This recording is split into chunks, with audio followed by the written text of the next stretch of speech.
trust me, it's intense this year. All of the girls are so good, and I feel like we were kind of lacking this. I don't think we've had a strong batch like this in a long time.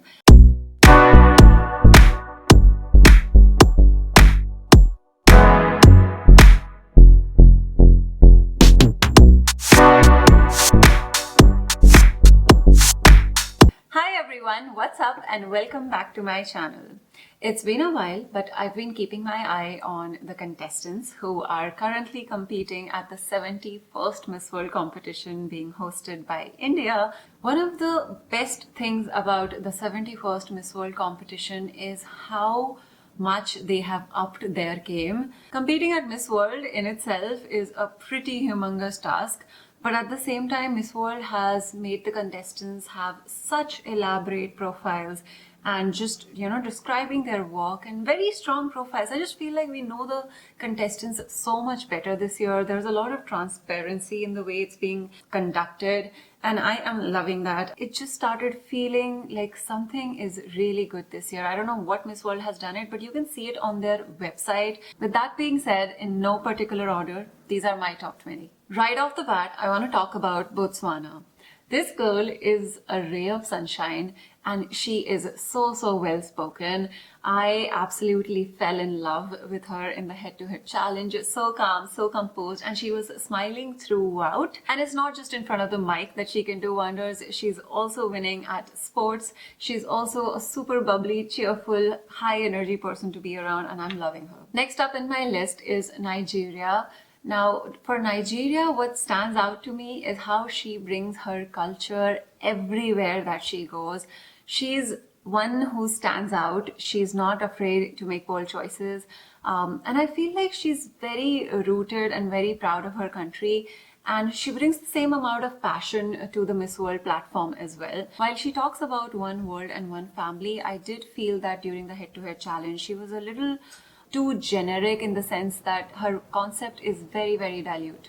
One of the things that the judge for the head-to-head challenge for the top 25 candidates was talking about is how every single person has to categorize a very specific part of the problem. And I in fact work with students and I teach them this all the time about how a Beauty with a Purpose project should be very specific and it should be a niche, just the way that on our social media pages, in order to grow your brand or your page, you have to have a niche and you cannot talk about maybe a dozen different things. It's just the way it is. And when it comes to wanting to create impact, so many of us can try to want to do a lot more than what we should be able to focus on. She talked about this pyramid, which was a very interesting analogy to me, and I know this is a favorites video, but I am going to talk about this. She talks about how there's data and information that's available, and what we make of it becomes knowledge. But what these Miss World contestants have done is convert that knowledge further down, be able to look at what exactly can be done, and that's how they chose to make impact, and that's wisdom. And so with Nigeria, I feel like this is something that she needs to probably work on if her profile could use improvement. Another interesting observation during the head-to-head challenges this year at the competition was that a lot of the contestants chose to speak about sustainable development goals. It seemed to be a trending topic that came up, and so one of the countries that spoke about it and impressed me throughout the competition is Miss World Toki. She is an architect and a humanitarian, and she stood out to me in the competition because of how much fun she's having. They tell you to enjoy your moment and just go with the flow. But when you look at Miss World Turkey, it seems as if she is a living epitome of exactly that. And so that radiance of hers just seems to reflect in everything else that she does in the competition. I want to be like Turkey. I want to be friends with Turkey, and I feel like she might just lower my anxiety. Speaking of fun contestants, the next country on my list is Australia. I love her. Her Beauty with a Purpose involves including CPR skill development for the youth, and she's also a surfboarder. She's a country girl. Her arrival look was so unique. She also feels as if she comes with a lot of individuality and personality. And I feel that if she was to become Miss World, the kind of women that we expect a Miss World to be, she would in a way break barriers. The next contestant, who is a personal favorite of mine, is Miss World America. And I probably have a personal bias towards her, but it's because her cause is about cystic fibrosis. I so far have not seen this topic come up as a beauty with a purpose topic. And the reason this is important to me is because I have a baby sister who suffers from the same disease, and the fact that there is so little awareness about it, and the fact that there is no proper treatment as of now, and it's quite expensive as it is. The disease is so rarely spoken about that the last time I remember someone talking about it was when I watched Ellen DeGeneres' show years ago, and the way Miss USA has conducted herself throughout the competition and the way she spoke about her cause was beautiful. It was touching. She comes across as a very genuine person. The next girl who stood out to me is in fact a crossover. I'm talking about Miss World France. She was in fact top 10 the year Harnaz Sandhu won the Miss Universe crown for India. France for me is beauty with brains, and I rarely use that to describe anyone, and I take it as a compliment. Because not just is there a children's park named after Miss World France in her hometown, which speaks volumes about her deep impact and her commitment towards establishing positive role models for children around her. And then she also gives such a tribute to French culture through her national costume, through her appearances at her speaking gigs, and she definitely knows what to wear. And so she's such a combination and a package of everything that a Miss World needs to be.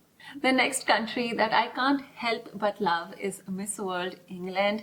First of all, she is absolutely stunning, but then you get to know her better and you realize that she's been modeling since the age of 15. She's been to so many countries because of her work. And then on top of that, she went through bullying at school, but eventually became the first redhead to win the title of Miss World England.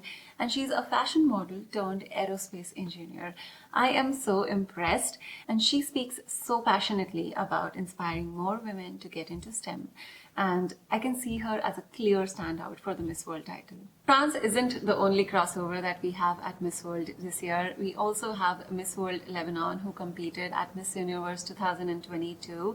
Lebanon was also recently featured in Forbes 30 Under 30. To me, that's a huge green flag, and she also has all the qualities required to back the position of Miss World. I just wish, however, that she had more support from her country because of the situation right now. But she's performing so well. I would hate for lack of support from back home to be the reason that she doesn't place. The next country to make it to my list of standouts is India. India was one of the first few countries that had appointed its title holder for this Miss World competition.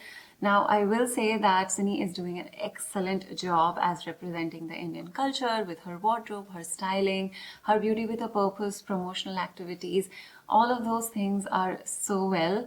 I do observe that there are a few moments where it seems as if public speaking seems to be a tad bit difficult for her, but I feel that she still has the edge in her and has the potential to make it to top 20. After India, another country that has been preparing for Miss World for a long time now is Miss World Philippines. She was the underdog of Filipino pageant queens, I believe, and her performance through this competition is just a huge response to all of the people who did not believe in her. She is so well spoken and as stunning as any Filipino beauty queen that we have seen. She placed top 25 in head-to-head challenge, and it was a shame and a surprise to me when she didn't place top 5, but I have to say the quality of candidates this year is just top-notch, so it could be anyone's game. She also placed top 8 in the sports round, and interestingly, Miss World Philippines has a connection with Julia Molly even before she competed at Miss World, because they have met in the past, and Julia Molly, when the Miss World organization was visiting Philippines, had funded Miss World Philippines Beauty with a Purpose project as well. And so she has some big shoes to fill in, because there is also this expectation to perform, and I believe that she's living up to it. The next country is Miss World Thailand, Tharina. I've been following Tharina for years now, and I have seen the hard work and dedication that she has invested into this dream of hers. And she seems to be on top of her game. I have seen her evolve, and trust me, Miss World Thailand is the best that she has ever been in the last few years. Tharina is not new to pageantry. She was a finalist of Miss South Africa when I started competing in pageantry, and so I've been following her since the beginning. She was my first introduction to beauty pageants, and to see her right now, it makes me feel as if this year it could be her year. And the last country that made it to the list is Miss World Ethiopia. This is the first time Ethiopia is in fact coming back to the Miss World pageant, because the last time they competed was in 2019, and till date their highest ever placement was when Ethiopia placed at top 20. And so they have high expectations from this year's contestant, and I feel like this year's Ethiopia is living up to those expectations. It's definitely a strong comeback. She's a fashion model and she's the brand ambassador of a lifestyle resort, and this 25-year-old is unapologetically herself. She brings a lot to the table and she knows it, and that's why I would love to see her place as well. So those are my top 12, and I have a strong feeling that there's going to be quite a few debates when it comes to people's favorites this year at Miss World. Let me know if I missed out any of your favorites, and if there are any countries you would want me to check out, because this year's competition is quite interesting. If you liked today's video, don't forget to give it a big thumbs up and subscribe to my channel for more updates on Miss World and more updates from Miss World Live, hopefully. With that being said, I love you guys so much, and I will see you very soon in my next video. Bye!